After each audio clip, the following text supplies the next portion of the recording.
Hello and welcome to the Power from Port podcast. I'm your host Jamie, and today I'll be reviewing the round 19 clash between Port Adelaide and Collingwood Football Club.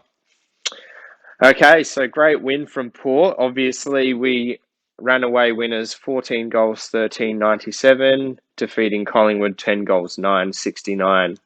The leading goal scorers on the night for Port were Charlie Dixon with 4 goals 3, Todd Marshall with 3 goals straight, Peter Adams with 2 goals straight, and we had 5 single goal kickers.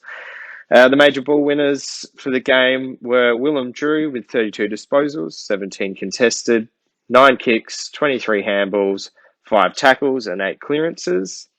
Travis Spoke, 30 disposals, 16 of those contested, 15 kicks, 15 handballs, 1 tackle, and 7 clearances. Ollie Wines, also with the 30 disposals, 13 contested, 13 kicks, 17 handballs, 2 tackles, and also with the 7 clearances. So, look, my initial thoughts post game were somewhat of relief. Obviously, Collingwood kind of hung around for a large portion of that game, and it was just a bit annoying. We looked to be breaking away. They would come back at us with a few goals, and we left ourselves a little bit open on turnover, and then just allowing them to kind of transition the ball at times. Like Ken said in the post-match press conference, he said we're a bit too aggressive at times in our positioning on the ground, and that was kind of evident in some of Collingwood's transition and kind of left our defence a bit out of sorts at times. The next point I have is just the happiness that I kind of have for Boak getting a win in his 300th game. I spoke about him the other night when I just reflected on his career personally, and to seal the deal and get the 4 points was great. I'm really happy for him, and he deserves it, much like I expressed the sentiments in the first episode. He played a true Travis Boak kind of game.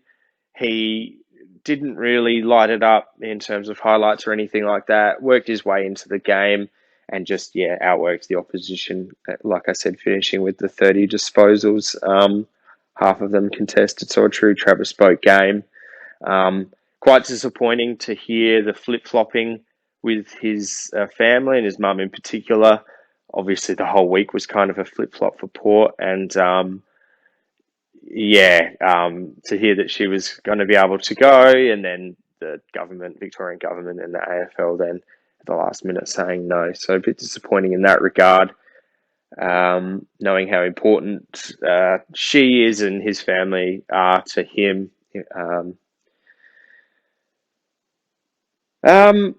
Next point I have in regards to Port, I don't know if this is due to the fact that we're getting some players back and we're coming into the end part of the year, but I've noticed a bit of a resurgence of our front half game. Obviously in 2020 and to a lesser extent in 2019, we built our game a lot on front half pressure and really locking it in, repeat entries, to give ourselves multiple opportunities at kicking scores. For a large portion of this year, we, for some reason, have been playing more of a defensive half game, and we're trying to transition it from defense forward for our score sources. But I haven't really understood it. The only thing I can think of is that we're confident in our own ability and really confident in that front half game, and trying to maybe thicken just the options we have within game, and for the large part of this year, practicing that defensive half game, as it is probably out of the two the more area for improvement that we need. But I alluded to the fact in my wrap up of Travis Boak's career the other night that in 2014 we obviously had an edge on the competition, and we let it slip, and then everyone managed to catch up over the next couple of years. And I mentioned 2020 being another year where we had an edge on the competition, and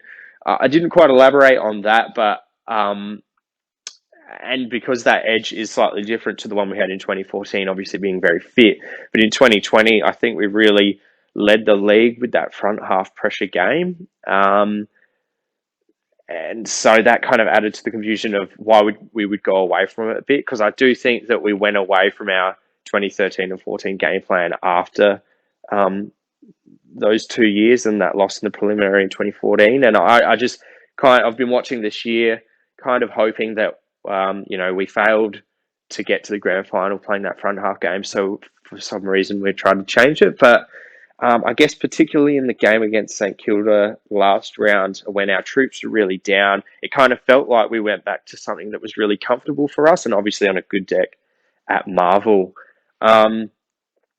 So to see it again, yeah, sure, we were a bit over aggressive, and that was telling on the night, like I said. But I do feel that that is a better game style for us, being so good at it over the last few years. Excuse me, being a kick away from a grand final last year, doing it. Um, I think we're going to win more games. They give ourselves a better chance playing it. We look a lot more damaging and dynamic playing a game style like that. So what I'm aiming to do with these reviews, I'm just going to break down each line, go through my hot and cold players for the power, and my best on ground, and then some final thoughts. So just going through our lines. First of all, I start at defence and working my way forward. So I think the defence on the night was good without being great.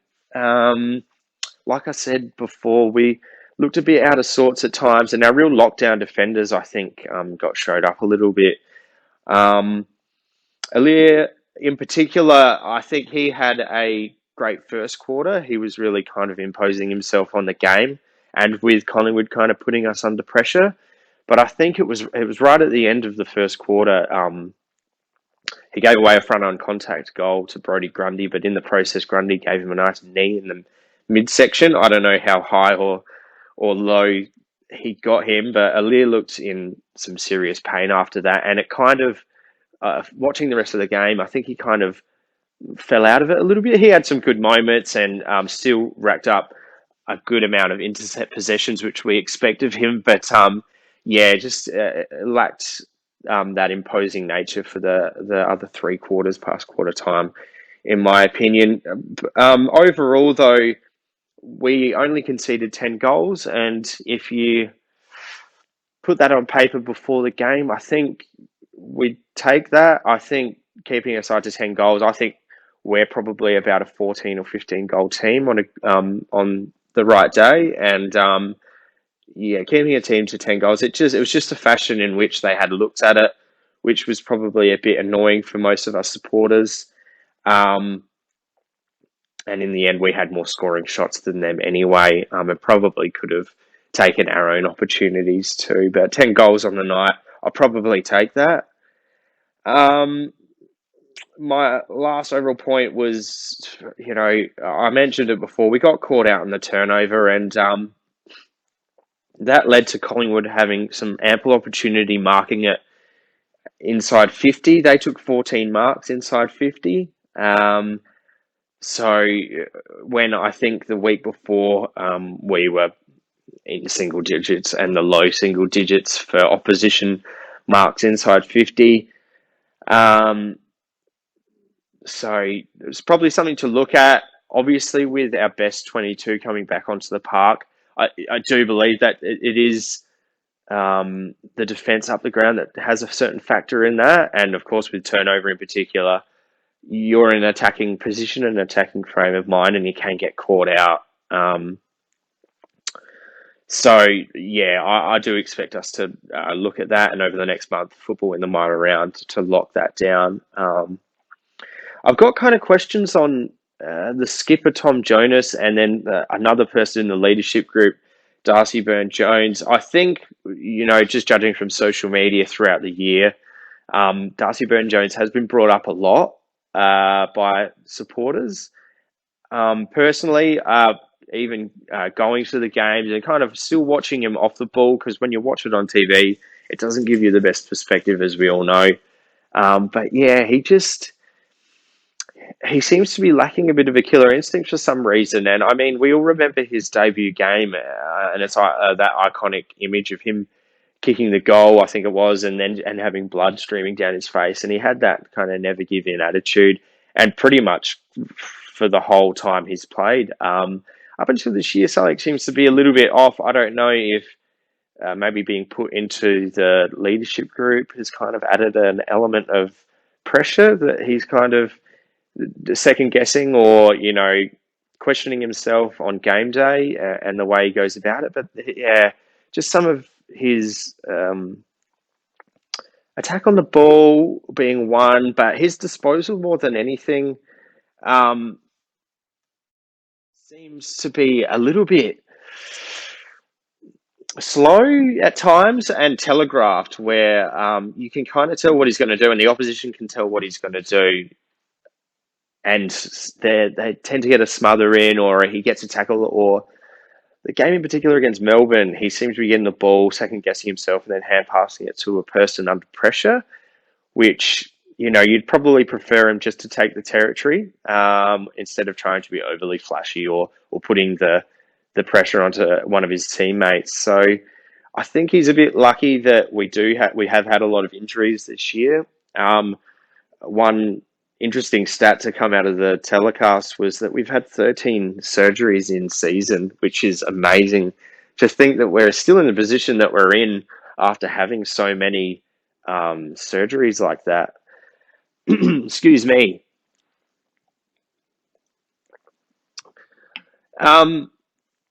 But yeah, I think he's, as I was saying, quite lucky that we have had a lot of injuries, and I think being the reigning best and fairest and All Australian from last year, he's got a few credits in the bank, but with a stronger, yeah, maybe. I mean, we're utilising most of our half forwards at the moment, and putting some in other positions, but yeah, just lucky, I think, to retain his position at times. If Hamish Hart was a bit younger, a bit more nimble, and a bit more confident too, he'd probably be taking his spot. But yeah, so I guess Darcy, he's lasted the whole year.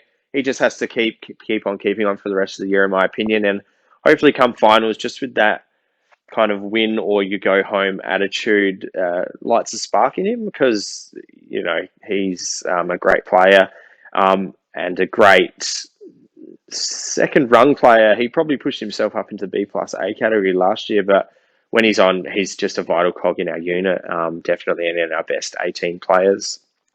I mentioned Tom Jonas as well. Not having terrible games, but I've noticed on a few occasions this season that he kind of is getting a bit caught out sometimes, and losing a few contests that you'd expect him to win on occasion. And some of those against bigger players, and over his career, he has played bigger than what he is, or taller, should I say. But even some contests against similar sized opponents, just let himself down a little bit. Which it's not any huge concern to me, but just something that I've noticed this year. Much like Darcy, it's just to keep on keeping on. I trust TJ. I think he's been a great captain since he's been appointed the number one Guernsey. And I have full trust. Just noticed a few slip ups, and I mean, maybe a bit unlucky, but that contest with Mason Cox where he gave away the free kick, it was kind of there. He did prevent Cox from bringing his arm up still a bit 50-50 coming from a Port Adelaide perspective. He probably thought that he was kind of holding Cox off before Cox made a real attempt at the mark. I think the fact that Jonas was in the air and kind of just put the arm out, and it worked against him. But yeah, just a couple of brain fades that I've noticed. But my best back on the night. It was a bit hard to pick a best true back, but on the team sheet, listed starting halfback in Dan Houston, he's got my best back. I had to pick him. Really imposing game from him, particularly in the first half. His match stats finished at 21 disposals, 16 kicks, 5 handballs, going at 81% efficiency, which is fantastic. 5 marks, 7 score involvements, and a huge 613 metres gained, while also kicking the 1 goal for himself. A lot of his possessions coming in that second quarter. I think the most pleasing thing is about Dan Houston is particularly after he got those shoulder injuries in the mid part of the season.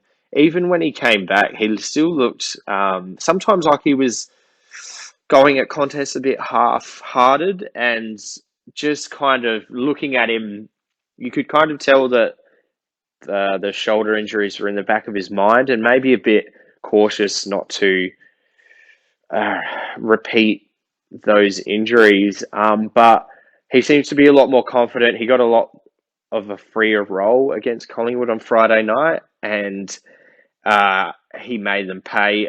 Being his matchup was the debutant in Ginnivan, I think his name was, and so there's polar opposites in talent and ability and experience there.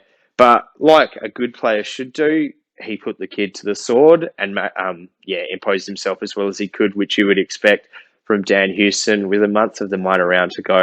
I'm really looking forward to seeing him build and he playing in that comfortable role off of halfback and coming through the middle, really attacking the corridor. And he's a great kicker of the ball, as we all know. So using that ball, especially at 81%, is exactly what you want. I want to give an honourable mention to Ryan Burton. His stats on paper are pretty midline. 16 disposals, 11 kicks, 5 handballs, 5 marks, which is good, 4 tackles, 6 intercepts, which is probably a key one for me. 62% efficiency, which is, probably not what you want. You probably want it a bit higher, with the average across the league, I think, being about 70, and the 265 metres gained. But it was more, again, probably similar to Dan Houston with his body. Ryan Burton's, just his confidence to burst through some contests, I'm finding he's implementing over the last few rounds, and the last 2 in particular at Marvel Stadium. He seems to be getting the ball on a half back line and really trusting himself to burst. And it's been good for Burton this year, having some consistency in the season, because obviously, as we know, last season, very interrupted with soft tissue injuries, and that affected him. Always being, if you've ever done a soft tissue injury, it does sit in the back of your mind for a bit, and probably a bit apprehensive to burst, but he's obviously got the confidence and maybe gotten a bit of a license to try that out while we are trying a bit more of an attacking game plan since going to Melbourne.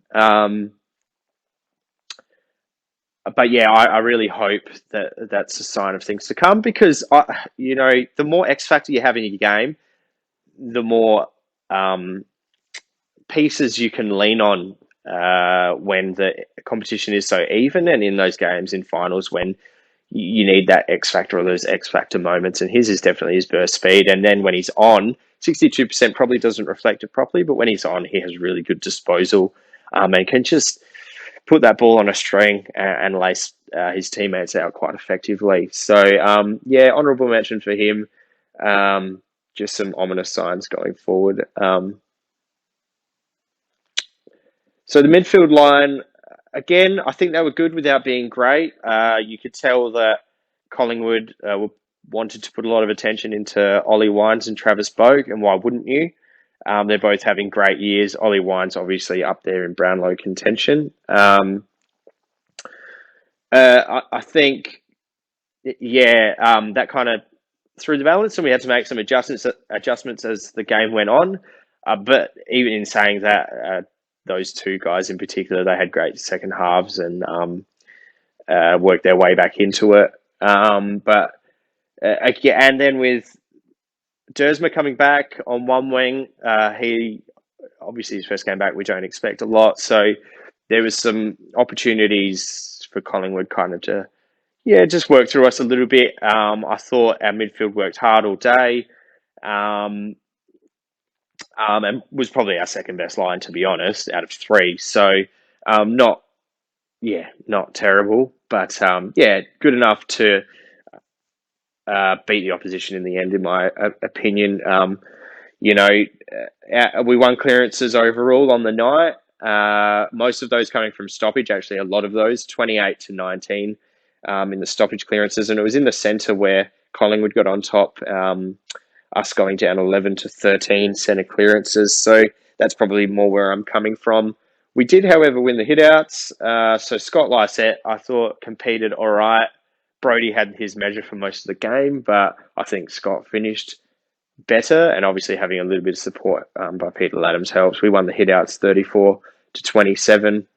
I thought some of our use going inside 50 was potentially a bit wasteful at times.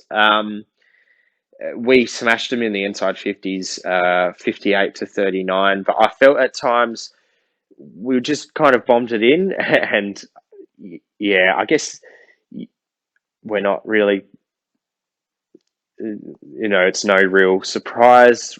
Some of the detractors of Port's game plan definitely tend to highlight the times when we've been bombing it in, but I felt we did. I felt our half backers rolling through the mid probably delivered it a bit better in Dan Houston. And got to talk about Riley Bonner as well. I feel that's probably his best game for the year. Obviously, he hasn't played too many games at AFL level, but a very maligned player with fans. Tend to be the second coming of Jasper Pittard in a lot of opinion, just because sometimes when he's got the ball in the past, he can really burn you or just make a surprising decision which doesn't really make sense, and it can cost us on the way back. But since coming in against St Kilda, and then this game, I thought his disposal was really creative, but assured as well. He seemed to be hitting it up a lot. His disposal efficiency was in the low 80s as well. I think it was 83. Surprisingly enough, I think his disposal efficiency the last two games is around that 83% mark, and that's fantastic. Like when I said before that the average is about 70, and I think our average on the night was about 70, maybe a touch below. Having that disposal efficiency is fantastic, and some of his inside 50s in particular were great. Hitting up Peter Adams, I think Peter Adams' two goals came off the back of Bonner delivering it to him. So it was really great to see. I guess as Port supporters, we want that consistently. If you're going to set that baseline, which we know you have, and look, everyone wants the best for Riley Bonner. I certainly do. Obviously, as I said in the first episode of the podcast, I'm quite an optimistic person, and as Port fans, you don't want anyone to do badly. You want the best for everyone, and I think, yeah, we all want the best for Riley Bonner. We want him to play this game in particular and the game against St Kilda consistently. We want that to be the base level and then have better games on the occasion as well. Look, my best for the midfield line, how could you go past Willem Drew? Really happy for him. He's played the whole season, and he just had an outstanding game against Collingwood, with Ollie and Trav being having a bit more attention put on them. Willem Drew definitely took his time to shine, finishing the game with 32 disposals, 17 of which were contested, 9 kicks, 23 handballs. So he's really getting it out of some tight positions. 5 tackles, 72 disposal efficiency, 8 score involvements, 8 clearances, and 27 pressure acts, which is huge as well. I think, he's been injury interrupted for the last 2 years, as we know, and he's really impressed me. Again, going to games, you can really see the things that he does off ball, and the pressure that he puts on. And he's had some jobs this year, more so, while Ollie and Trav are the standouts. He's had some more jobs, and for a young player, he's really put his hand up and taken those on with great effect. But in this game, it was his turn to rack up disposals and impose himself, and he did that fantastically, I thought. You could say that he's had a couple of quiet periods, probably more so earlier in the year, but considering that a player like Tom Rockcliffe has been out on the long-term injury list, um, you know, Drew may have found himself out on occasions, but the fact that Rockcliffe's been unavailable has given Drew real license to work on his game and build his confidence. Obviously, people who follow the BT parody page on Facebook would know the hilarity, but uh, BT made a point during the game that he'd won 3 premierships for his junior football club in the southwest of Victoria, I think it is, or definitely the west of Victoria. And,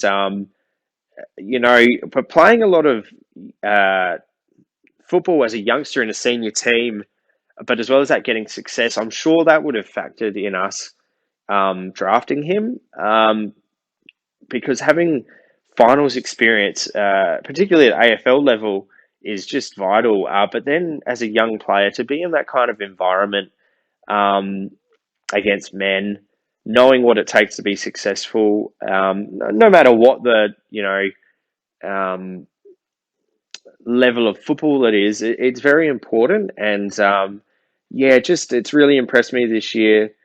His kind of attack on the ball, his pressure, and some of the surety with his disposal at times. So really happy for Willem. He's not going anywhere clearly, and was our best mid for mine. Honourable mention has to go to our Brownlow medal favourite in Ollie Wines for mine. Like I said, probably started a bit quiet, but definitely worked himself into the game and finished off well, particularly. He finished with 30 disposals, 13 of those contested, 17 kicks, 13 handballs, 2 tackles. He finished with the 1 goal, 6 score involvements, 7 clearances, 4 inside 50s, and he also had 3 rebound 50s, which means that he's just working hard both ways, as we expect. And what he's really built his game on this year is obviously that grunt work, but working his way all over the ground. His last quarter in particular netted him 13 of those 30 disposals and the 4 clearances, which was more than half of his total tally. Collingwood came at us a bit in that third quarter. It was quite open.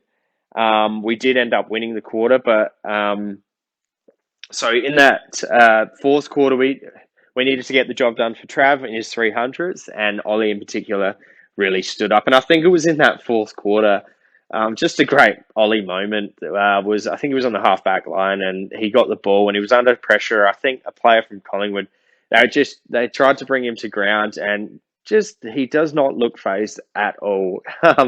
As they mentioned a few times in the telecast, he's 100 kegs, so tackling him to the ground isn't easy. He basically threw the guy off his hips without really touching him, and just surged the ball forward. And that's what we've come to love with Ollie. He never looks phased by some incoming pressure. He's happy to, and it's good footy smart. He's happy to take an opposition player on at the last minute to get the disposal away, and thus taking that opposition player of the next contest. Another great consistent game for Ollie Wines. I don't know if he'll get votes for this game, but I mean, he is a good vote getter historically for us, so you never know. But just an honourable mention definitely for him, playing another great game and some good moments. Next, our forward line. I think that was our best line, in my opinion, on the night. They got some real good looks at goal throughout the night and made some good opportunity from some pretty average 50s at times. But then, especially with the good entries coming inside 50, they took that and ran with it. It was a great night for the Tools, obviously combining for 9 goals out of our 14, as listed at the top of the show.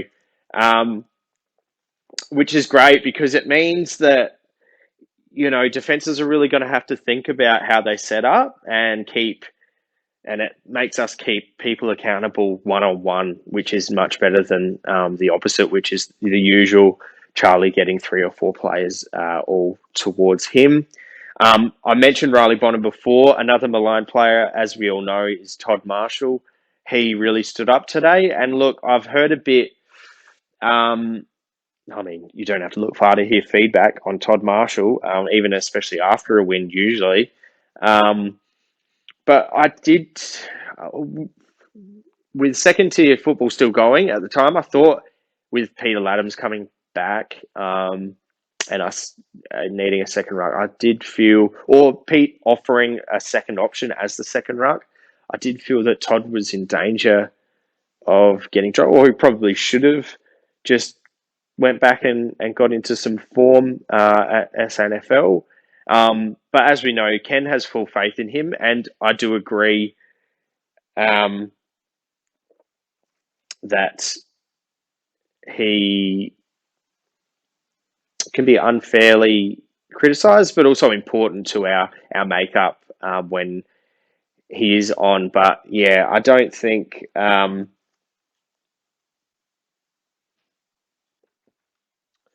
Sorry about that. My microphone just cut out. But yeah, as I was saying, um, look with Todd, I think just by watching him this year, I think they're grooming him into a bit of a Justin Westhoff role.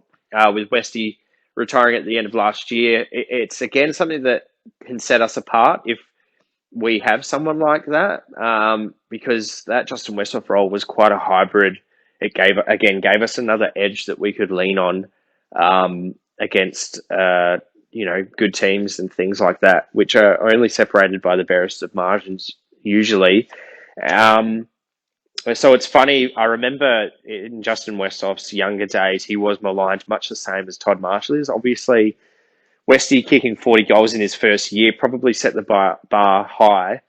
Um, but as he grew and his role was changing within the team, it wasn't so much he needed to kick or he wasn't expected to kick all those goals. And same with Todd, people are expecting him to kick, a huge amount of goals each year, being another key tool.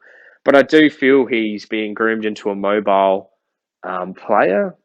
Um, I don't think ever be as bulky as what some people want him to be. Again, much like Justin Westhoff. So his skills for a tall guy, obviously below his knees, and some of his decision making, I feel at times he's a bit too smart. You see it more often at games, but he when he gets the ball, he's very subtly creative, and he can just see the game in a completely different way. And sometimes he tries to go for things that maybe aren't on. But look, you got to give him credit against Collingwood. Uh, he took his chances. He kicked the 3 goals straight, which is all you want. He did some great stuff around the ground. Some of which was in the defensive half. Um, and look, yep, kicked the 3 goals, had a great game. Just let's hope that he can string a few of those together and really build on his confidence, because again, it just puts our defense and our opposition teams under so much pressure, and especially with how they want to set up. Um, I actually got ahead of myself there. Todd Marshall was my honourable mention. So there we go. We got that first. But my best forward on the night was definitely Big Charlie Dixon. I love Chuck. He's probably one of my favourite players. I truly feel that his role is different to most of the key forwards in the league. Obviously, most key forwards, you want them marking it or you want them to bring it to ground. But Charlie's just a man mountain, and I think, yeah, with all the criticism that he gets, he generally finishes up in the top 3 or 5 players in the league for contested marks, and he just does it up the ground, and he works so hard to get back. Um, who knows? That may affect his goal kicking. He's not the most confident goal kicker, but I do think that his kicking this year has actually been a bit more reliable. Um, Look, he kicked the 4 goals, 3 on the night. And if you're saying that to me before the game that Charlie Dixon's got 7 shots on goal, I'm going to take that every day of the week. I, why wouldn't you? It's generally in good spots, and I'm probably more comfortable with Charlie kicking from 50 meters out, or the harder ones he tends to be getting. It's the simple, straightforward ones that tend to frustrate you at times. And I do think he kind of leans back on his kicks and laxes on some of those more straightforward ones where he focuses a bit more with the longer ones and the more difficult angles. Obviously, uh, kicking the two behinds and then having that shot from close to the boundary, a fair way out and splitting the middle, epitomizes that. But yeah, finished with the 4 goals, 3, 11 disposals, which were all contested. So that's true Charlie Dixon game. Just really winning all those contests, all those one-on-ones for his disposals. The 4 marks, 2 tackles, inside 50, and those both leading to goals, I believe. Oh no, my mistake. He got a couple of free kicks. But you know, the 2 tackles, I think he finished with a total of 2 tackles, and they were inside 50. So that's great forward pressure. 20 pressure acts in total, which is again fantastic. Look, those are my lines. Overall, I think, I think we had one beat our opposition, one split it, and then one probably about a 45 and 55 split. I think Collingwood got the better of our defensive half. But moving on to our hot and cold players. So our hot player for the round is Carl Amon. I wanted to kind of isolate him. It's not uncommon for him to have a good game. He's actually been in some great form all year, only maybe lowering his colours on a couple of occasions. But I thought his game was great. He really imposed himself in the middle with his entries and even hit the scoreboard, finishing the game with 24 disposals, 9 kicks, 15 handballs, going at 79% efficiency, 6 tackles, 8 score involvement. So a really great all-round Carl Amon game. Like I said, I wanted to give him his own kind of... I could have brought him up in the midfield line, but he deserved his own little highlight, because as well as that is, like we all know, they're going to pick the All-Australian team at the end of the year, and they're just going to shove a whole bunch of inside mids in because they're all having good games and they're somewhat star players in the competition. And for some reason, players like Carl, the wingers, they don't get picked because they're not probably seen as the star players, and all the favourites have to get picked for some reason in the starting 18. My personal opinion, I think you pick a team as if for some reason you were playing an international test match and you picked a team in their positions, and that includes 2 wings, not 6 inside midfielders and a ruckman. Because what's going to happen is Carl Amon will probably be picked in the squad of 40 and then not get picked. That's my prediction. But if you're picking wingers, I think Carl is definitely one of the best 2 wingers in the competition and would deserve that spot in the All-Australian team. My thoughts on the All-Australian team, I think that we should have a second 22, much like how some of the American sports have first team, second team, sometimes even third team for something like basketball, which only has 5 starters. So, they pick 40 players. All they would need to do is pick another 4. And I think a second All-Australian team or All-Australian reserves team, whatever you'd like to call it, would probably have a bit more esteem as well. They pick the 40 to build a bit of anticipation, but then everyone kind of forgets it, unless you look on Wikipedia for various players who've been picked in that 40 over the years. You kind of forget about them, but I think a second 22, would have a bit more esteem on it, and you could probably, hang your hat on it a little bit more than the squad of 40. And in doing that, you can reward people more for the positions that they play. Again, another one, the position that tends to be pushed out is sometimes the small forwards or the half forwards. They chuck more midfielders there because they feel sorry for them. But with the 2 All-Australian teams, I think you could really divide it and go, well, you're the best three starting midfielders. You get picked here, and then sorry, but you guys have had great years, but you're second team for this year. So that's just my personal tangent on the All Australian team, but um, yeah, Carl Amon, going back to him, he's running pretty hot and he's continuing his great season. Like I said, so he's the hot player for round 19. Cold player for me is pretty unlucky, to be honest. We have some players coming back for their first games and maybe a couple of players having quiet games but having good games throughout. So it was a bit tough. I've picked Miles Bergman. He's very unlucky to be named the cold player for round 19 because I do think he's had a great year. Miles has been a bit unlucky, probably not to get a Rising Star nomination, but I read an AFL article along the lines, or going along the lines, that there is actually a lot of players eligible, mostly because of last season being shortened and young players not getting as much opportunity. So there is a lot of players who probably will miss out on a Rising Star nomination. And with the amount of games that he's played, I don't think he'll be eligible next year. But I think, he's had a great year, but the last couple of rounds, I think Eddie's commentary in the St Kilda game probably overdid it for Miles Bergman. He's probably had a couple of, average games.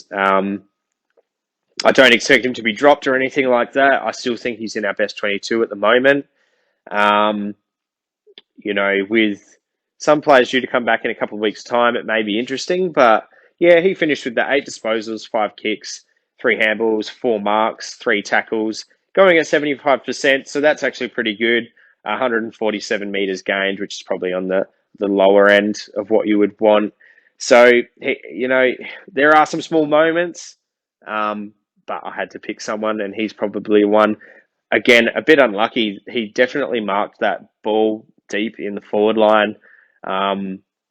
So he should have finished with a goal, in my opinion. It was out of him and probably Boyd Woodcock for the cold player of round 19. But Boyd got on the scoreboard, and I had to pick one, and it was probably Miles for me against Collingwood. So to finish off, my best on ground, I'll do a 3-2-1, much like the Brownlow count. My 1 was Carl Amon.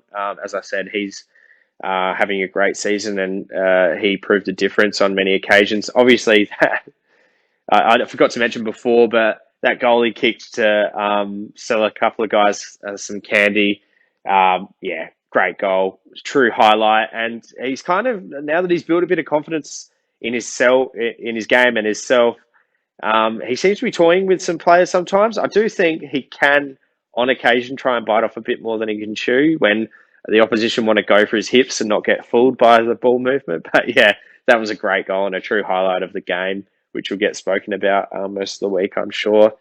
Number 2 for me was Charlie.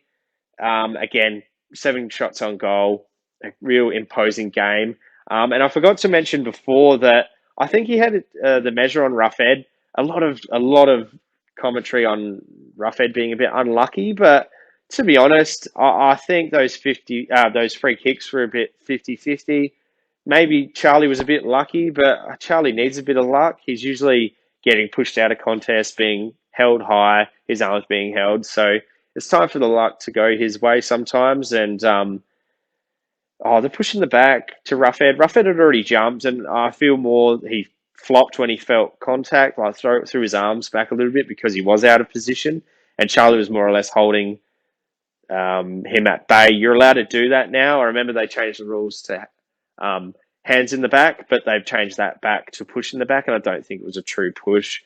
And again, with the one later in the game, I feel that Charlie's momentum was a sideways push on Roughead, and it was a contest, which is more often than not allowed. Yeah, he had a hand resting on Roughead's back, but the momentum was more in the side, and I felt that Roughead was very quick to complain a lot in this game.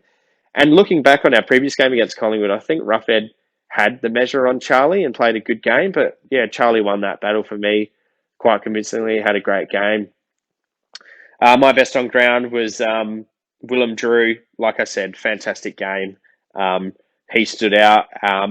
And another thing that I forgot to mention in his little mention was he does this funny thing. The perceived pressure that he does, I think, contributes to a lot of balls spilling out, him winning the ball, and he does this kind of, as we all know.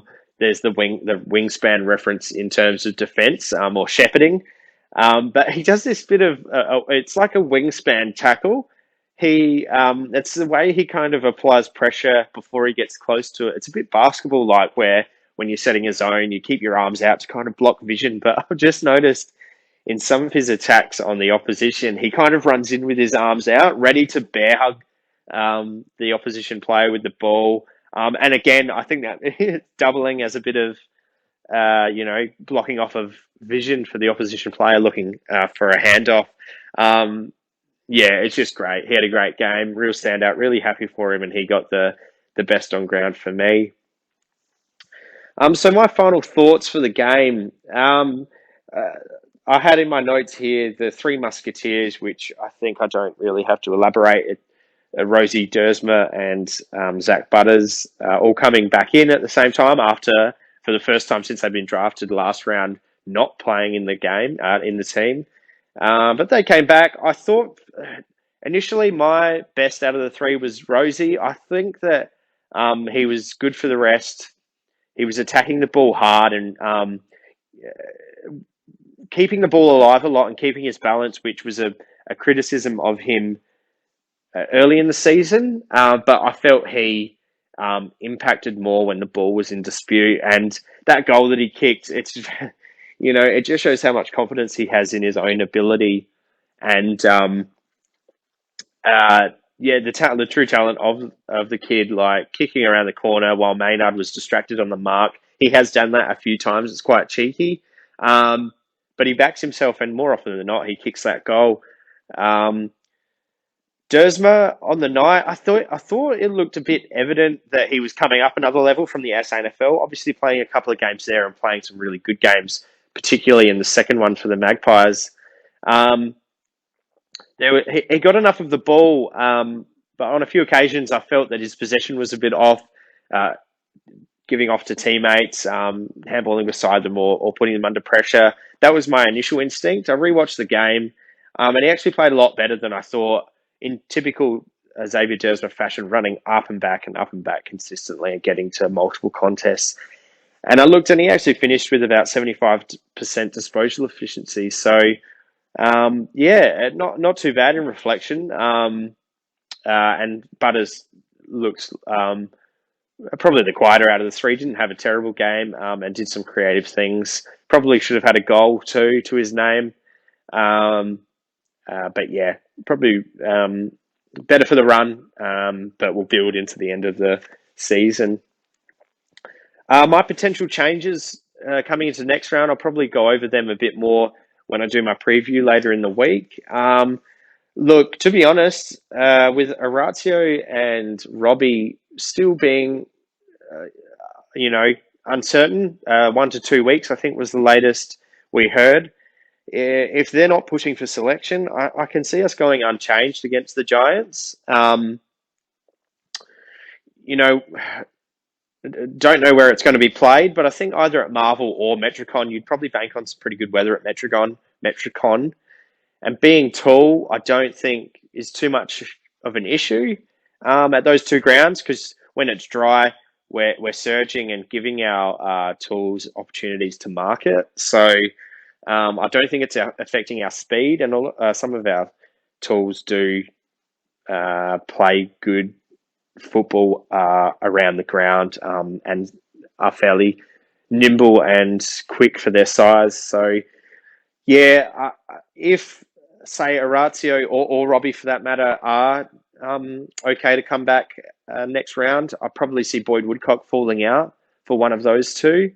Um, uh, but with no second tier football and scratch matches going on, it's, there's not much in way for the reserve players to build or show their form. Another one being Tom Cleary, a bit unfortunate. I thought Mackenzie's game was a bit off. He worked hard, but I'm happy to give him a mulligan because he's actually played some great football since coming in for Cleary. Um, so yeah, with just scratch matches going on, I'm not sure. How much you can go by just training. So yeah, probably Ratio or Robbie for Woodcock, in my opinion, if they're ready. If they're not, I don't see any changes coming against the Giants. I think the team that we put against Collingwood was pretty good, and good to not have any further injuries come out of it. Like I said at the start of the episode, really happy for Travis Boak winning the 300th game, sealing the deal because his 250th was quite terrible. We got smashed by Collingwood at Marvel. I remember watching the first quarter, and I think in a fit of rage, I went to the gym and didn't watch the rest of the game. So, very happy for him, much like I expressed in my sentiments from the first episode I put out the other night. And the boys sung the song quite boisterously afterwards. And the interview on Fox with Charlie afterwards just expressed the true love that some of those guys, well, probably most of them, have for Trav. And happy for him to win. But now it's in the book. Doesn't have to worry about his 300th anymore. He can move on and who knows, maybe build again and keep that great consistent form going. All in all, great game. Very happy to get the 4 points. We're still in fourth. We're looking good to hold on to that, just as long as we keep doing what we need to for the rest of the season. I'm aiming to put out a preview for the game against the Giants later in this week, so stay tuned for that. But in the meantime, have a great week. Thanks for listening, and I hope you enjoyed it. Bye for now.